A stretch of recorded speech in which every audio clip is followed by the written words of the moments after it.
my limitless, sexy, sassy, saucy HBICs. How you doing on this lovely morning, afternoon, or evening? How are you all? I know, I'm in a different angle. I'm trying something new. I can't clearly sit on my couch or I'm drowned out from the window. So I put myself in front of the window. So you're on a tripod on my couch. Okay? How are you all? How is everyone doing?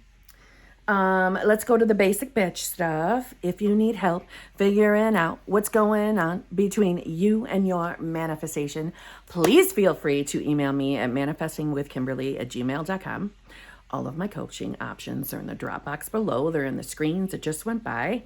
I have TikTok. I have Instagram. I would love for you to join me on all my platforms. I would love it.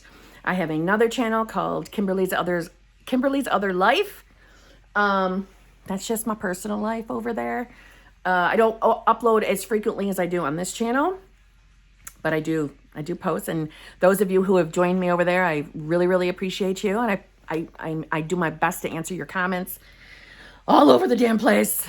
I have a channel membership, and I'm waiting for the approval for my second channel membership. When you create a channel membership, you have to give it to YouTube and let YouTube approve it before it starts. So I'm just waiting on YouTube to say it's okay. And that new membership will start. That new membership will be for hot seat / group coaching.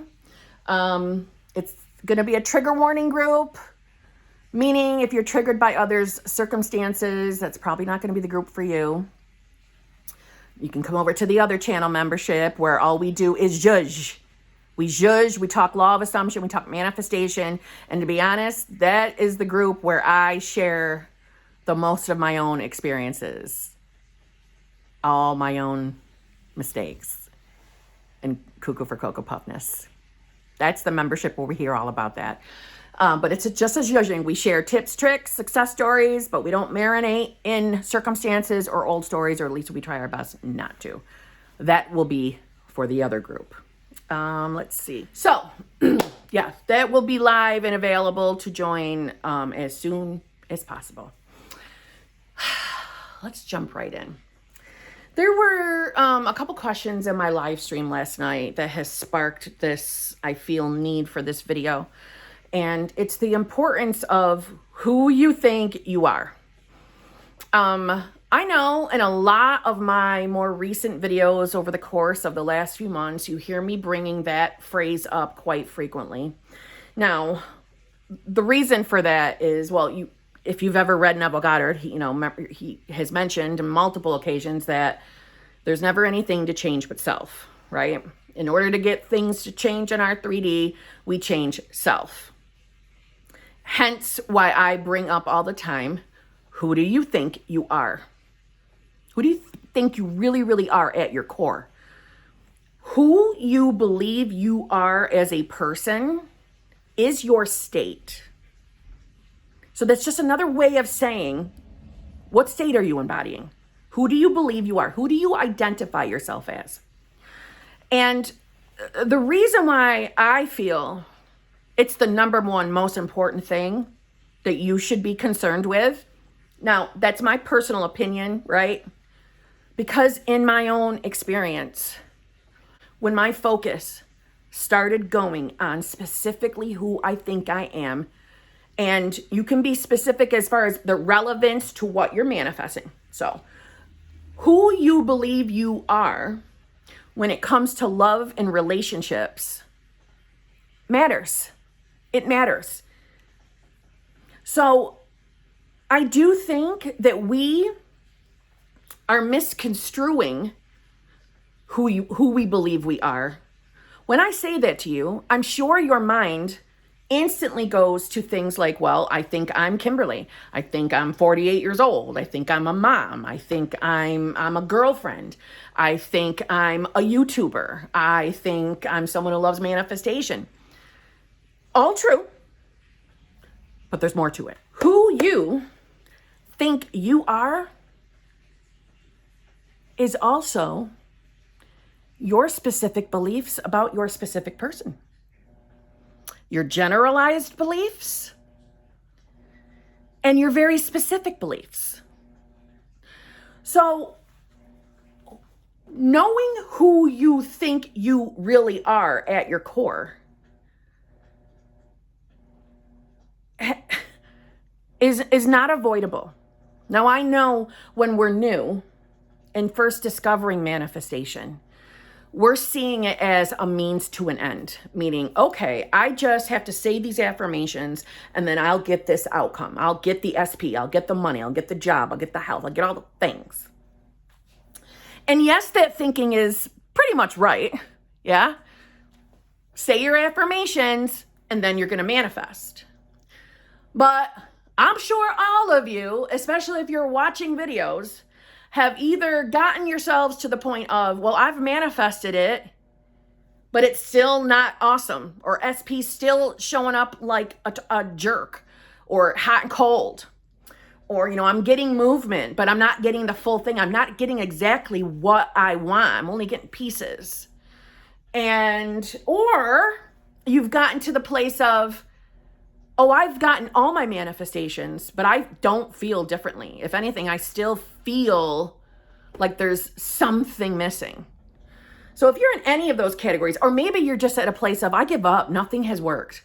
I've been saying my affirmations every damn day and I see nothing. Now, we all know that thinking in itself is not that great when it comes to manifestation. We don't want to be constantly telling ourselves that it's not working. We don't want to keep staring at the 3D and acknowledging like it hasn't worked yet.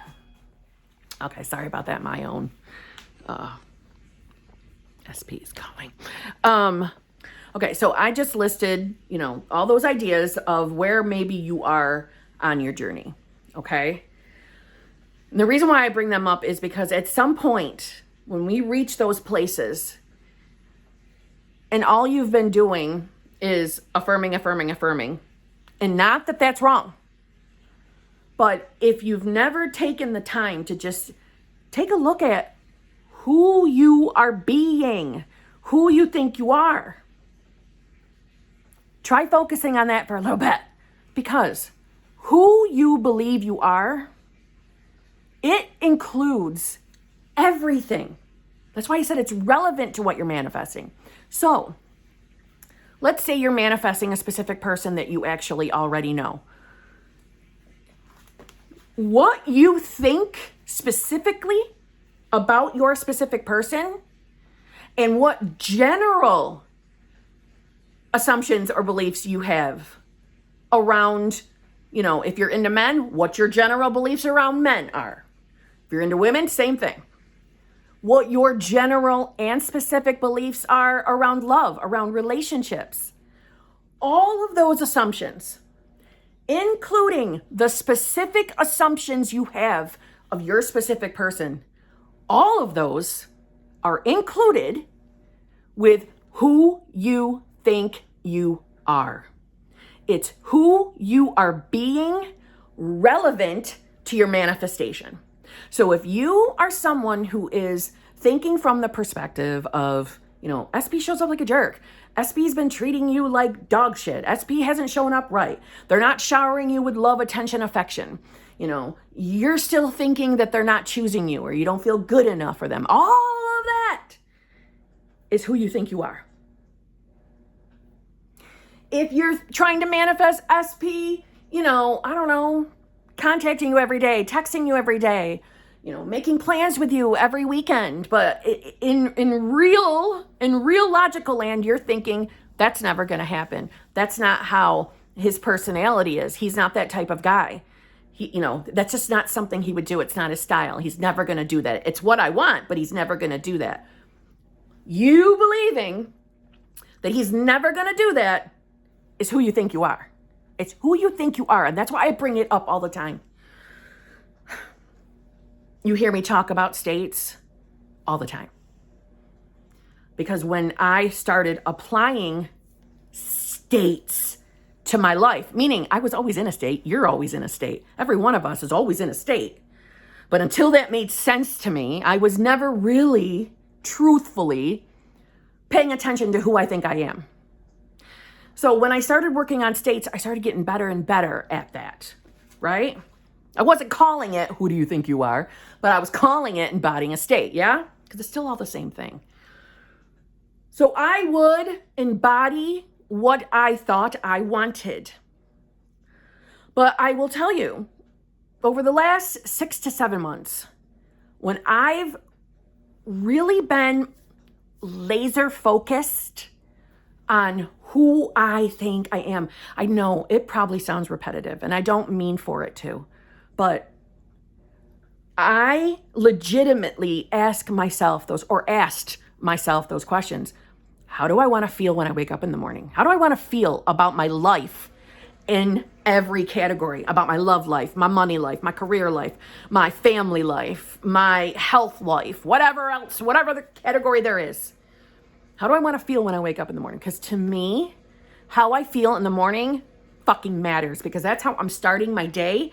And that was also the time that if I was being triggered or upset by my 3D, that was the time that the anxiety would begin. So it mattered to me how I feel when I first wake up in the morning.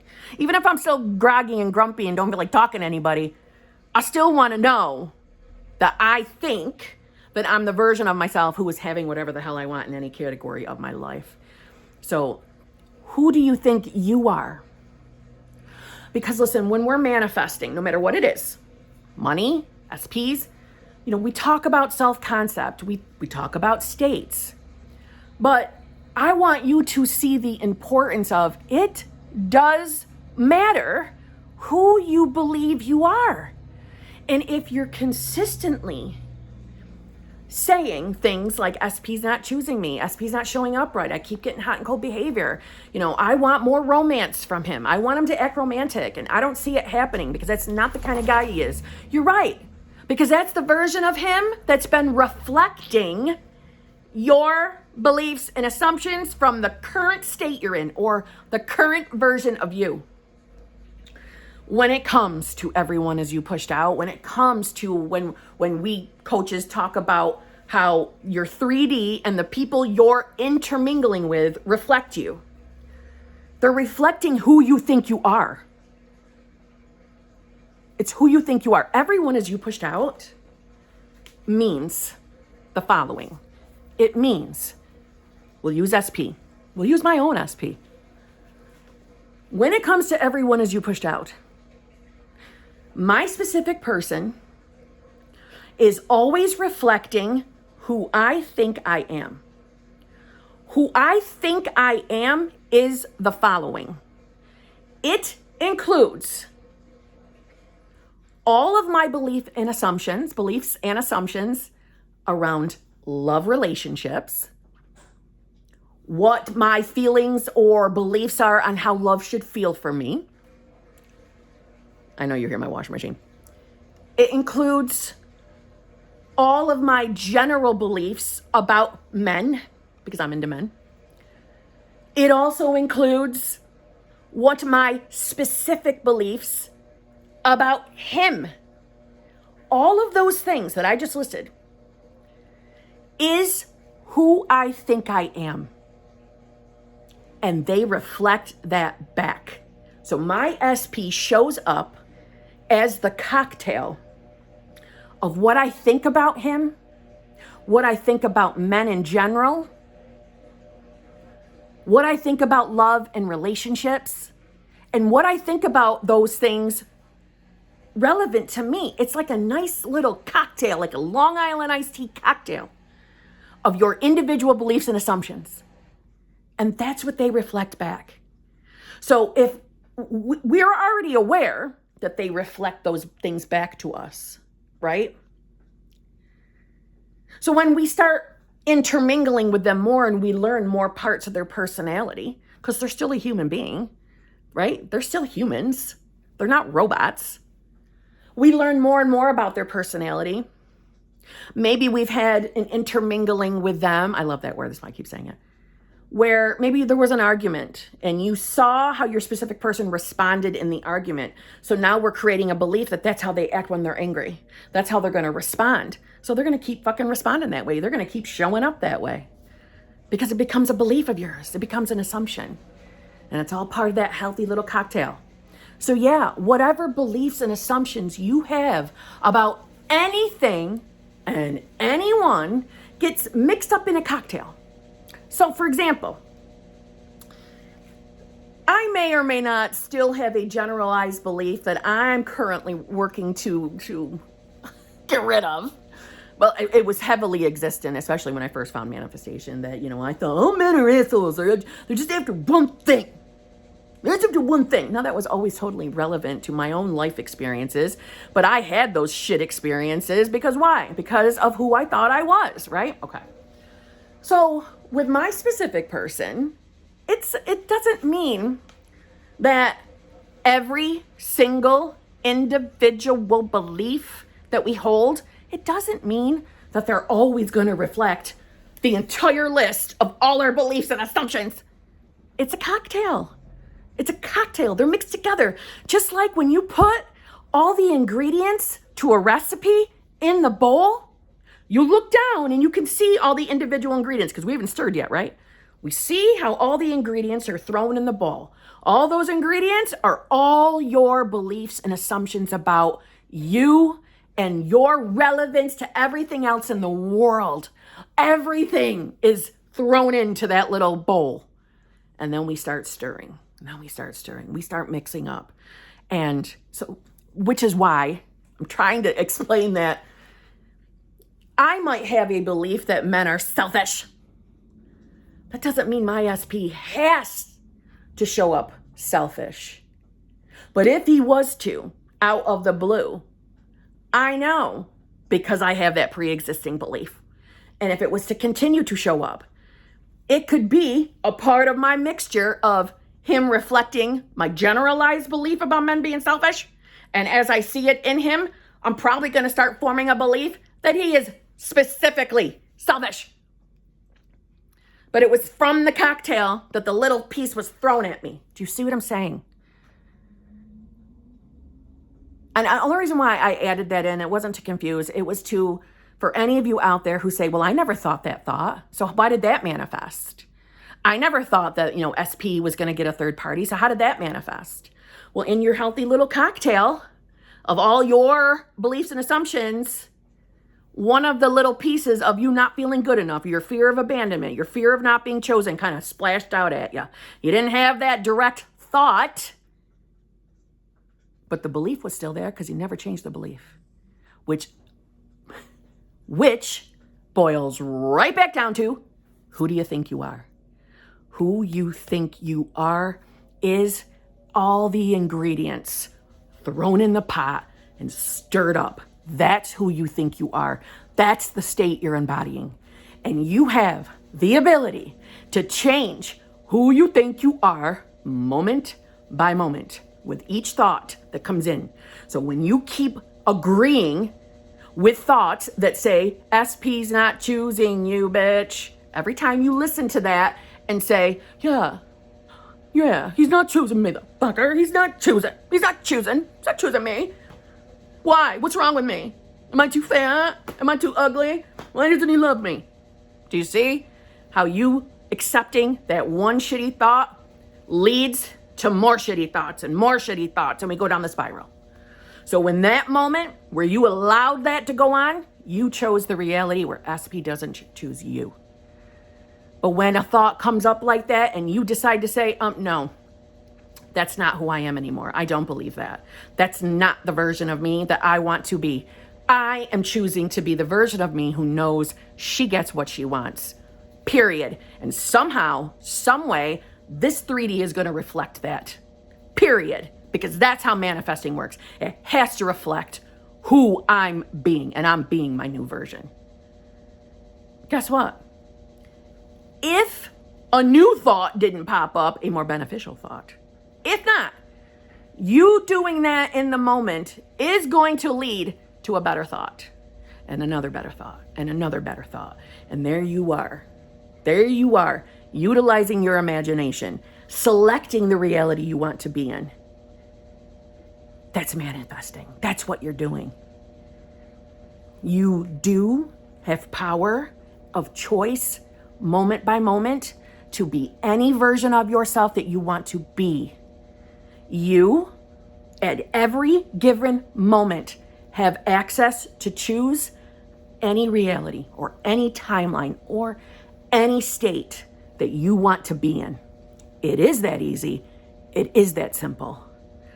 Our disbelief and thinking that it can be that easy is what holds us back.